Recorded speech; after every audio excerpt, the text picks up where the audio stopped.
Audio Jungle.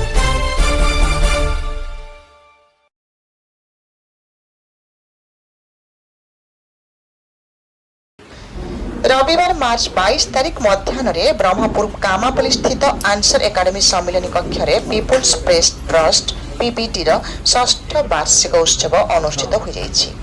वरिष्ठ सांबादिक तथा PPT उपसभापति विघ्नेश्वर साहू अध्यक्षतार अनुष्ठित पीपीटी वेब मीडियार यह उत्सव अवसर प्राप्त प्राध्यापक ओडिया भाषा तथा गवेषक डॉक्टर सुरेन्द्रनाथ पाणिग्राही मुख्य अतिथि भाव जोगदेइथिबा बेले मुख्य वक्ता थिले विशिष्ट साहित्यिक तथा बौद्ध चक्रर मुख्य संपादक बाग्मी डॉक्टर इंजीनियर संजय कुमार पंडा शिक्षाविद मिहिरकांत सतपथी सम्मानित अतिथि थिले। पूर्वाह्ने आरंभ होइतिबा उत्सव अपराह्ने सरिथिला। विशिष्ट गणमाध्यम व्यक्तित्व भावे पीपीटीर षष्ठ वार्षिक वरिष्ठ सांबादिक प्रसाद राव को उपढौकन मानपत्र सह संबर्धित कराଯାଇଥିଲା। पीपीटी तांको विशिष्ट अतिथि भावे षष्ठ वार्षिक उत्सव को निमंत्रण करी उपढौकन मानपत्र सह 5,000 टंकार बैंक चेक मध्य प्रदान करी संबर्धित करिसेंते।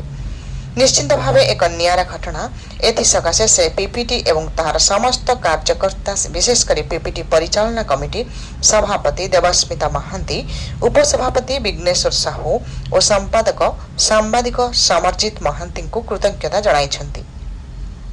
पीपीटीर यह षष्ठ वार्षिक उत्सव ब्रह्मपुर बौद्ध पर्यंत अंचल आसी उपस्थित थिबा 35 रु अधिक कवि एवं कवयित्री सेमानक स्वरचित कविता पाठ करथिले एवं अनुष्ठान द्वारा संबर्धित होइथिले।